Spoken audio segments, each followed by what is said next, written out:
Y'all are live. All right, welcome in, fired up and ready to go. Campo and Joe on a Friday morning at 10:10. You know those numbers. They speak to you as the flagship station of the Jacksonville Jaguars. Joe C. from XL Primetime, our head coach Dave Campo. He is positioned in his trophy room. I'm hanging out in the sports lounge. Coach, you ready to break down this draft? Absolutely. I'm excited. And man, it's getting close to OTAs and many camps, and that's when football starts. So I'm excited for sure. Yeah, so I feel like you and I have tried to attack this offseason with a ton of enthusiasm. There's nothing wrong with us being excited about what's next for this football team. We might second guess a few draft choices. I got a couple of them I want to point out to you and see what you think. But all in all, as we come through the free agent period of the offseason and then this draft class, you finally were able to get to draft night. You pull off a hell of a deal, James Gladstone, a.k.a. Harry Potter. And then the rest of the draft class was filled from Friday night on. So just as a kind of big picture, how do you feel about the offseason now that you've seen those two big events come together? Well, first of all, I've always been excited about the youngness of this group coming in. You know, I just feel it brings me back to the Cowboys when we were a bunch of young guys, didn't have a lot of experience, but we came in with a lot of energy. So I think that's been permeated through not only the building, but the community in some ways. And so going in, you know, we didn't know what to expect for the draft. But I will say one thing about this draft. They said they were going to go with intangibly rich people, and they did that. You look at just, and we're going to talk about each one, I'm sure, but you just look at two different ones and as examples. Ransaw, for example, which we'll talk about, but he went to the worked as a nickel all year when he knew that statistically it wouldn't be as good as being a safety. You've heard me talk about Woodson, that when he played nickel, it cost him in interceptions and those things. If he'd just been a safety the whole time, it would have been, he'd have probably be in the Hall of Fame right now from the Cowboys. But he did that for the betterment of the team, and that's coming right from their coaching staff. The other guy is Kaiser, the kid from Notre Dame, the linebacker. When he went to the Senior Bowl, they played him as a safety. He was a linebacker. And so, these guys did it because of the love of the game. And they said, hey, I don't care. Just put me out there. I love being on the grass, and let's roll. So I think when you look through this draft class, you're going to see that toughness, physicality, love of the game. Those things were factors. And then when you put the talent with it, those are the best guys. Going back, again, I'm talking a lot, but I really like this class. Going back to the Cowboys, Jimmy prioritized that first draft with smart guys. He said, look, we'll take care of developing, but the guys that are smart will develop. And I think that's part of this whole draft. All right, so we're just going to kind of go through it first. The big picks at the top of the draft, a couple of the third rounders that Coach just mentioned, and then we'll go through the rest of the draft class. And you guys are more than welcome. If you're watching anywhere live, we appreciate it. That's for sure. Hit the comment section, pick a player out, throw one on the chat just as far as what you like and maybe even what you don't like, because there's nothing wrong with second guessing. But right now, we're pretty sure that Duval's pretty stoked about everything that's happened. Travis Hunter, we've talked about him a bunch. There's no doubt about it. But at least one comment, Coach, because when you take a look at what Travis Hunter represents, and you and I had this discussion all the way up until the draft, and then they make the deal. Gladstone with the Stones goes up into that number 2 spot, gives away a pretty hefty price, but still gets the deal done. And now Travis Hunter insisted, I am going to play both sides of the football. How many plays do you think he'll play? And it sounds like there's no question it's going to happen on offense first, defense second. Well, first of all, you look at what you just said about Gladstone. I have to give him credit because they made a decision as an organization that this was the best move. And one thing about the picks, we lost a second rounder this year, and we lost a first rounder next year. Well, I look at it like we got a first and second round pick with Travis Hunter because he was probably the best receiver in the draft, and he was probably the best corner in the draft. So he really got a first and second round grade at those positions. You look at the first round pick next year, I believe this staff feels they can win this year, which should feel good with the people in this community. They're looking to the future, but they're not giving up on this year. So when you do that, you look at that first round pick next year, if they win the division or they win 10 games, 9 games, that's a late first round pick, which in my opinion is a second round pick. And that's how we looked at it. So Travis Hunter, listen, I had Kevin with the DB coach from Kevin Mathis from Jackson State and Colorado on one of the shows. And he played for me in the league for 9 years. He said, you haven't seen anything yet. This kid, when he puts his mind to something, he gets it done. And first one he has to do is get in the weight room because average size, he needs to get stronger. That's going to be important. He will not play both ways every single play. Sure. It's possible, in my opinion, physically, because it's only 60, 65 snaps. He played over 100 at Colorado. But mentally, you're losing. Let's say he goes as a wide receiver and then they punt the ball. And now when he comes to the sideline, one of the great things about the NFL is they've got coaches that can make adjustments. Yeah. So on the sideline, those coaches are getting guys, information. Hey, that route was a little short, Travis. We need to get you down the field a little quicker, whatever it is. If he has to go right back out on the field, you're going to miss the mental part.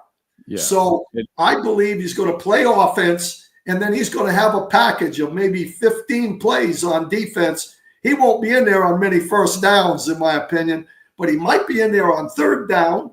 He might be in there when they start getting close to the red zone. That's how he's going to be able to play both ways, in my opinion. Yeah, because you could just imagine offenses will be very aware when he's on the field, when he's not on the field. They'll know when they want to be aggressive and take chances. They may try and wear him out with go routes, who knows, and then throw away from him. But the whole idea is to have Tyson Campbell on one side and another dynamic cat on the other side. His athleticism, his radius. We always say catch radius with an offensive player. His catch radius as a defensive player and getting balls out of the hands of would-be receivers. Those are huge moments in ball games. You can see him in red zone situations, like you just said, Coach, third down. But let's be frugal here. Let's be smart in terms of how many plays you want to expend his energy on that side of the ball. You go to the other side, wide receivers, much more favorable officiating for the wide receiver versus the defensive back. He can play a lot cleaner game and not get blown up all the time. And so, yeah, it's going to be a chore and a challenge for all these coaches to figure out exactly how they can monopolize his time, but also manage his time. You know what I mean? Yeah, and absolutely. And to be honest with you, they would not have made that pick and did what they did to get him if they didn't have a plan going in. Yeah. And part of it is obviously they feel this strength coach they brought in is going to do a great job with those guys. And, just what we know about Travis Hunter, he's ready to jump in, both feet. Let's roll. And that's great. And I'll tell you what, for the community, it's great, but winning will be the main thing for the community. And I think he gives us an excellent chance opposite BTJ and opposite Tyson Campbell. I think we got us 2 players, and I'm excited about that. Yeah, there's no doubt. And he will not be as good in the NFL as he was in college in terms of durability and the ability to play that many plays. But who cares, okay? There's less plays played in the National Football League. Make sure that you have him on money downs. I'm just going to name them right now, money downs on both sides of the ball. And he can play 50-plus plays on offense, close to 20 plays on defense. That's about 70 and I'd be A-okay with that. It'd be awesome. All right, so Yo, to pop it up on the screen, and let's take a look at the other guys. And Coach, I want you to drill down a little bit on Caleb Ransaw and what you said, just as far as his decision to make that move. I love what you said about what one of your guys did back in the day and just how good he was in Darren Woodson when he said, I got to move into a position where I can be premier and I can be responsible. Now, look, I'm not going to say this was a bad pick, but I do wonder when everyone tells me that this guy's immediately going to go to safety when he hasn't played that position. Played at the Senior Bowl. You mentioned Kaiser also moving up to a different position. I just want to know, I want to pick your brain on that one. He looks like he's cat quick, extremely fast, very physical. He looks safety-esque at the line of scrimmage as a box safety.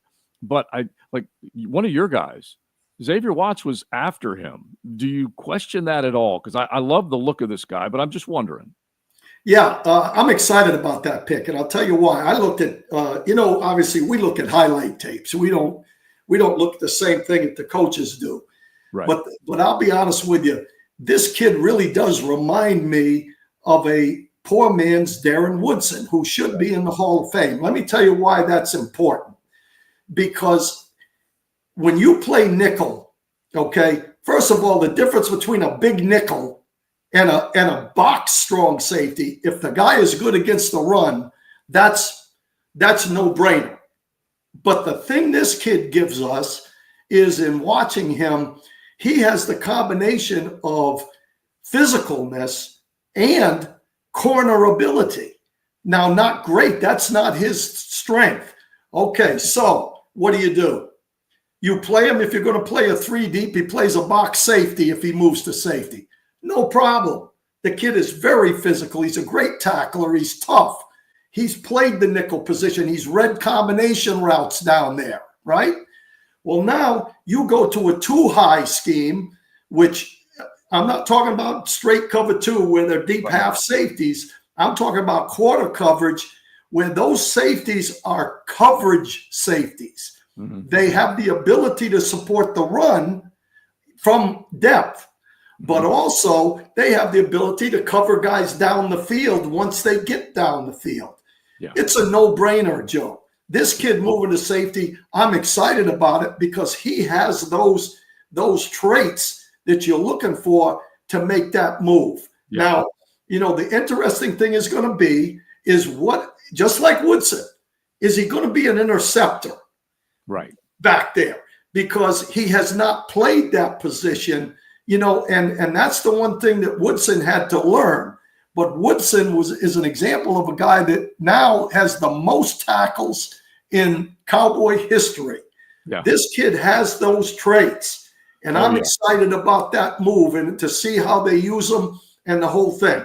Yeah, I'll say the tackling talents versus coverage ability. At least I want to see that first. And I know that this team will at least see what Anthony Campanile is going to do defensively, but you just described it well. If you go to quarters coverage, both of these guys they have to be responsible against the big play. This safety group last year gave up way too many big plays. They got absolutely ransacked on the back end. Now Ransaw needs to come in and fix things for him, at least be one of the guys that can do it and provide a solution. Eric Murray comes over from Houston. They're going to ask him to be back there. We'll find out how the Antonio Johnsons, the Darnell Savages, the Deweys of the world all factor in there. But I do like this guy from a cat quick and physical standpoint. Played at Troy, played at Tulane, and basically he logged a lot of tackles. So bring that to me on the defensive side of the ball. One other thing, you just said it. He's a 4.33 speed guy. Yeah. So, when you talk about intangibles, that's one of them. You can't coach that. This kid has the ability to accelerate to the ball, and he's shown it. So, listen, he has to compete. He has to make a position move, all those things. But I have really a lot of confidence in this kid. Yeah, I always say a position move at the highest level can't be easy. But if you're a superb athlete, you can. Robert just put it on the screen, and you guys throw some comments at us. But he said he's a good tackler. And look, Coach, you know as well as I do, They don't have enough good tacklers on this football team, or at least they didn't have enough. They need more physical dudes on the Right. defensive side. Right. All right, let's Yes, put absolutely. let's put the draft sheet back up there, Yoda, and let's at least stay on that side of the ball just for a hot second. We're going to get back to the offensive weapons that they chose when they went with Wyatt Milam, their other third-round pick, and then we've already talked a little bit about what they can do on the defensive side with Jack Kaiser. I see him as a special teamers coach. He was pick 107. He's a fourth rounder. He was a captain at Notre Dame. He's a guy that we don't know exactly what's going to happen with the Devin Lloyds of the world and the Chad Mumas of the world, but there's no doubt they brought this dude in to be another inspiring effort player on the defensive side. No question about it. And this is one when I looked at when the pick was made, I said, I don't know. I didn't know a lot about him. I watched some tape on him. Obviously, I watched Notre Dame in the national championship, the picture. I didn't know much about him. But he is one of those guys that's all over the field. He effort-wise, there's no question about the kid. He's not the fastest. He's not the greatest athlete. But the one thing about him is he's disciplined.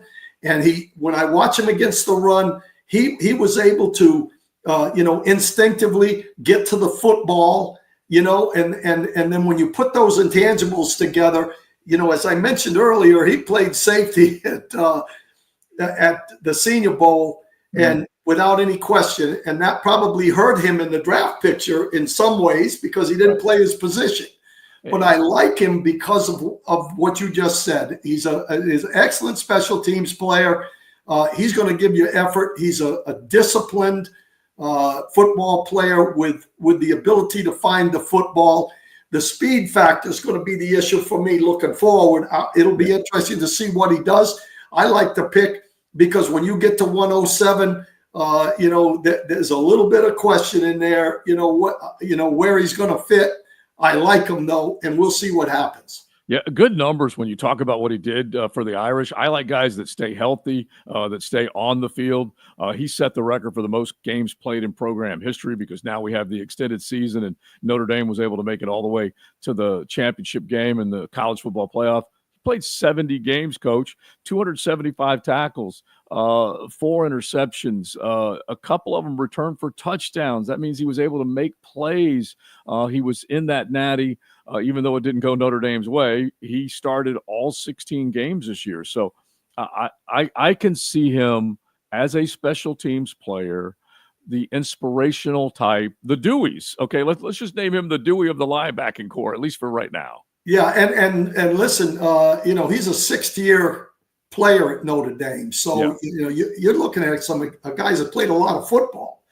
That has something to do with it too, from an experience standpoint. Even if and he's at a school that plays major college football now, so I like it, and I think it was a pick that just goes with the physical, intangible kind of a deal that they put together, and he loves the game.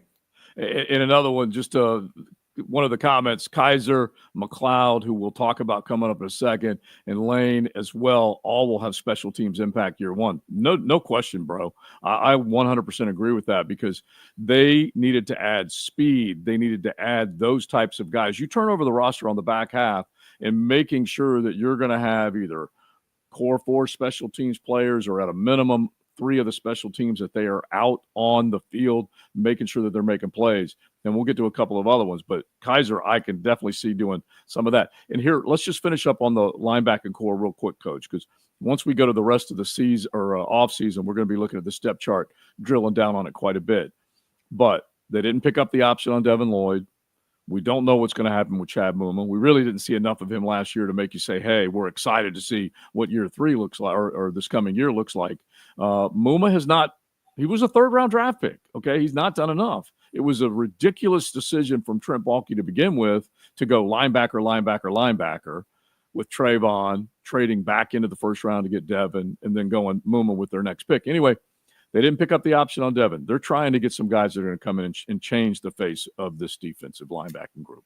Yeah, no question about it. And listen, as we go on with this, Kaiser really, You need linebackers to play on special teams.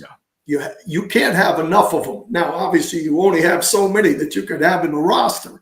But those kind of guys are the guys that are really the four core guys on special teams. So not to belabor a point, I think he's here for a reason. Yeah. All right. So when we look at a couple of other guys, let's at least back it up and get to the offensive side as far as the high draft picks are concerned. And you take a look at the top half of this draft with Travis at the top, and then they went and made sure that they were working on the secondary, and then they went with the offensive line coach, Wyatt Milam, 89th pick overall. You also have to give James Gladstone and company credit for moving out of 70, getting 2 extra third-round picks next year from Detroit, and going and getting an offensive lineman. The 2 guys that I'll at least keep my eye on, Ransall versus Watts, and then Milam versus Emory Jones, who I liked a lot from LSU. He was still out there. He was picked very quickly after that. But Wyatt Milam, man, he looks like a very physical, committed cat when it comes to doing whatever he can to win on every play. My 2 favorite guys in the whole draft are Hunter and Milam. I had Milam when we did our 10-10 XL picks. I had him as the 5th lineman, right? That's as a tackle. Listen, this guy is probably the 3rd guard in the whole draft. That's where he's going to play. If he has a weakness, it's and he handled it very well at tackle, but his set and his athletic ability in space is his only weakness. His strength is at the line of scrimmage, physical, tough, great punch, really a guy that is perfect for the guard position. So for me, that was a great pick because they're getting a guy with some tackle skills that can play guard. If of all those tackles that were at the top of the draft, in my opinion, he and Membo were the 2 guys that could move to guard and not have a problem with it. So in my opinion, this is just my opinion now, he starts at left guard for us.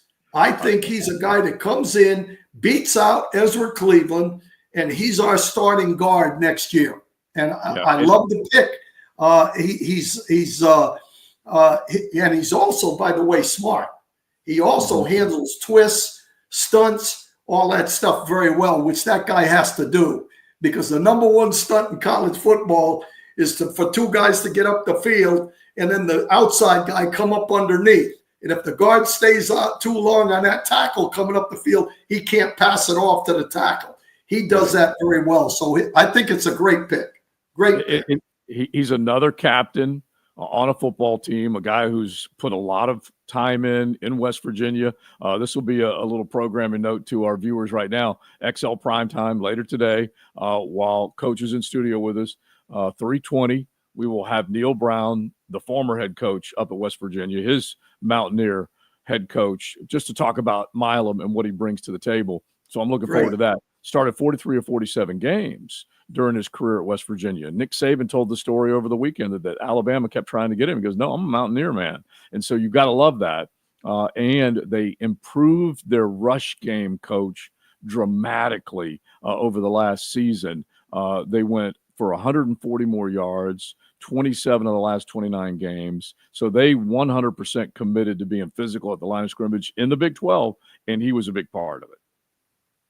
Absolutely. I like the pick. The only negative that I see with him at all is he is so aggressive that every once in a while he'll drop his head and he'll be a little too, aggressive. Hey, I'd rather have that. That's what they're looking for than the other way around. So again, it's a good pick. Good pick. All right. Yeah, he did not allow a sack last couple of seasons, so that definitely is high marks as far as I'm concerned. That's pretty good. 24 games he did not allow a sack. All right, let's get to Bashul Tootin. He's the running back that now we just mentioned what Milam is telling Ezra Cleveland. I'm coming for your job, basically. When they drafted him, Ezra's on notice. Well, the running back room's on notice. ETN had his option picked up, but this is probably the last year you're going to see him in a Jaguars uniform. They may even move him. We don't know. There's a lot of chatter about that. But then Tank Bigsby, who I still think can be a very good player for this football team, physical and talented for this football team with the remaining years on his contract. They go out and they get another fast son of a gun in Bashal Tootin, who also ran in the low 4.3s. They love him. And I think it was Chris Trapasso. And you got these draft analysts that are everywhere these days, but he named Bashal Tootin as his RB2 after Genty, before Hampton from North Carolina. That's pretty high praise. Yeah, I love him. Listen, one of those intangibles, as we mentioned earlier, is speed. The guy can run now. He's explosive. He can take it to the house if he gets an opportunity. I like him. He's got a compact frame, a little bit like Genty. He's compact, but he's physical. He's got elite speed. He's got easy hips. He can cut. He's got all those qualities, and he's a scrappy blocker. So I like that. I like the fact that the guy will stick his nose in there, but at the same time, he's got the speed to take it to the house. He is big play capable. That's what I love about him. He's big play capable. Now, the only concern I have is that he's put the ball on the ground a few times in his career, and we certainly don't want that. But at the same time, some of that is mental, and that's the coaching staff that can turn that around. But there's no question that this guy can hit the big play. He's a kick returner. I like the pick. As you can tell, the first 4 picks I really like in this draft, and he's one of them. All right, Yoda, so put up the second half of this draft, because when you're looking at guys that they did ultimately make the decision on to try and fill out this roster, I think one of the main themes, at least the one that I'm going to keep my eye on the most, is the back half of the Gladstone-led leadership with the Jags has got to produce players. If you go back in the 5th round in LA, they were able to find guys like Puka, like Kyron Williams, a lot of good players. And now you look at the 6th round for the Jags with Jalen McLeod, Ray Lane from Navy, another safety prospect that they brought in, then Monheim, who was also a team captain out in Southern Cal. You know that football squad, having been an analyst out there for a couple of years, coach. So Jonah Monheim comes in with some pretty high praise. And LaKent Allen is a guy that is another savvy son of a gun when it comes to special teams, and we'll see what he can do. Well, let me just say this, okay? The guy of those 4, and I'll talk about each one individually, but the guy that I like the best out of that 4 is McLeod. Okay, me too. McLeod now it's McLeod, right? I got the name right? Yep. Yeah. I thought you said McLean there for a minute. This is McLeod. The thing I like about McLeod is he's a playmaker. That guy makes plays, and he has a chance to be an outstanding pass rusher. Mm-hmm. So he, in my mind, bringing in Agba as a free agent guy, that was a great signing in my opinion, because he's probably the 3rd pass rusher right out of the blocks. That's good. Okay, even though he's long in the tooth, he still has ability to rush the passer. McLeod is a developmental pass rusher. He's their guy that for the future and hopefully right away can make those things happen. The guy he's had 25 tackles for losses and 13 and a half sacks in 2 years. So the guy has been able to make plays, and he had 8 in 24 this year. So this guy, they bring in a pass rusher. He's Landry, the outside pass rusher, Landry in the NFL. This guy has got those kind of traits. So I really like him. He's a guy that can make things happen. He's explosive. To me, that's what you're looking for in that outside guy. And he's another one, by the way, that at the All-Star game played off the ball. Yeah. They didn't put him out there because they wanted to showcase that this kid might be able to play a little bit back there. We don't know that. but it's another linebacker. It's another guy that might be an edge rusher and a special teams guy. So there's no question that was. I'm hopeful for that one because sometimes you find those gems in those sixth, seventh rounds. Yeah, it's funny because they tried to get a guy like this with Yasir Abdullah, and when in certain situations, off ball, come up to the line of scrimmage, rush the passer, all that stuff.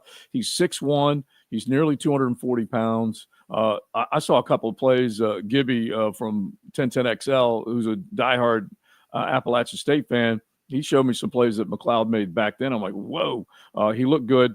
War Eagle reached out to me and said that they did play him off the ball too much, that he's more of a pure pass rusher. But it's a big step up in class. But if you can get into a wide nine coach or however you want to set him up off the edge to where he can just use his quicks to get past a tackle, that's a guy that I like what I saw from him. I really did. Absolutely. And I think, again, in the sixth round, you're looking for traits. You're looking for, those same intangible things that we've been talking about. This kid appears to have them, and I'm okay. Yeah, and so a couple of them, and I love when you guys are in the chat, so let us know what you're thinking. And Ron doubled up with the fact that he feels like the Jags picked really good tacklers for defensive players, and then adds McLeod has been really good with attack speed, like a guided missile. When he sees the ball, he's on it so quick. And listen, I love it. If that can manifest itself on an NFL football field like it did in college, that's what you're looking for. And this is where that front office and the eval bunch can prove their worth, Coach, that they're going to find a roster that's more it's deeper, that you can go to the 5th, 6th, 7th round, even in the undrafted group, and find guys that can be big-time contributors. Absolutely.